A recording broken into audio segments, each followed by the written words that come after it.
I want to go on Proverbs chapter 12, reading from verse 11 to verse 20. And although we're jumping around quite a bit, the different topics and subjects, there's quite a bit on the tongue in this section. Verse 11, he who tills his land will have plenty of bread, but he who pursues worthless things, or in the ESV, worthless pursuits, lacks sense. And so the wise man always takes regard to his time and where he's going, his vision, his purpose. What is he trying to pursue?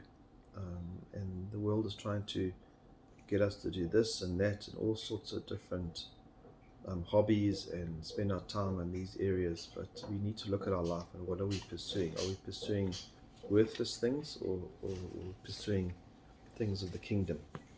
Verse 12, but the wicked man desires the booty of evil men, but the root of righteousness yields fruit. And so the wicked man, he desires what the evil men have. He looks at their wealth and their fame and the so-called glory that they have, and he wants that and he pursues that. But that doesn't actually produce true righteousness. Verse 13, an evil man is ensnared by the transgression of his lips, but the righteous will escape from trouble. A man will be satisfied with good by the fruit of his words, and the deeds of a man's hands will return to him. Basically, many of these things is we reap what we sow, and how we use our tongue when we learn to hold our tongue. The fruit of our words. Our tongue is a powerful thing. We can use it to build up, we can use it to destroy, we can use it to lie and gain wealth and get that bounty that we desire, or we can use it for God's kingdom. Verse 15, the way of the fool is right in his own eyes, but a wise man is he who listens to counsel.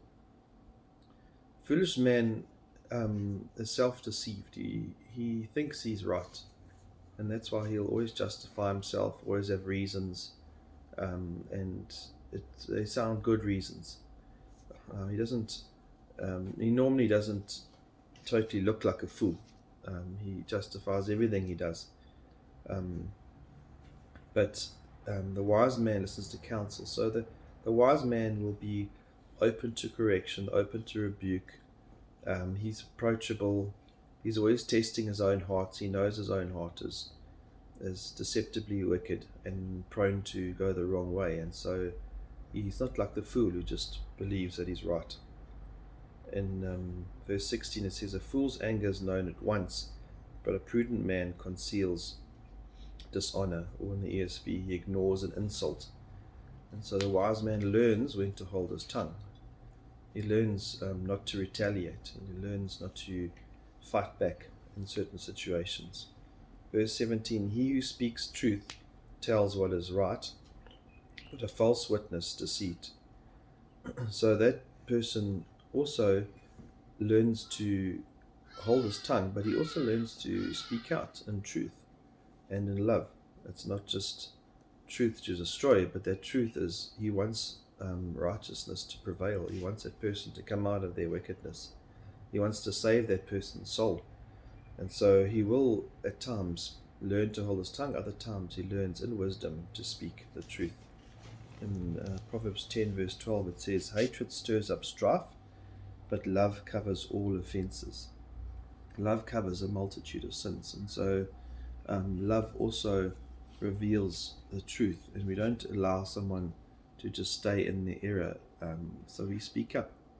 And so in every sense we're trying to bring the person out of the darkness, and we're trying to build up that person. Verse 18, there is one who speaks rashly like the thrusts of a sword, but the tongue of the wise brings healing. And we all know how hurtful words can be. It's like a thrust of the sword. And we can say sharp comments and angry comments and things that are very, very hurtful. And so the wise man learns to hold that hurtful saying and rather use his tongue for healing. Verse 19, truthful lips will be established forever, but a lying tongue is only for a moment. And so when we using our tongue for righteousness and for building up and for edification.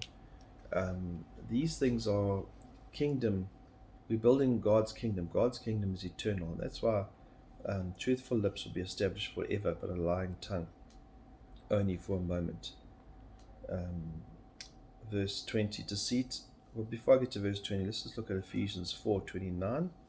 Let no corrupting talk come out of your mouths, but only such as is good for building up. There it is, edification, as fits the occasion.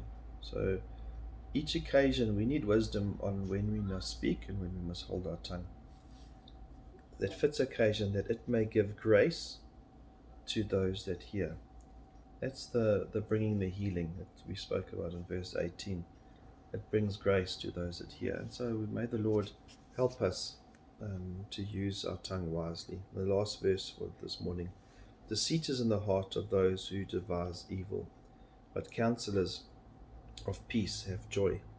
And so when we walk in God's way, we don't have to fear, we don't have to cover up these lies, we don't have to try and we don't make enemies, we can sleep well at night. And so there's a joy that follows counselors of peace.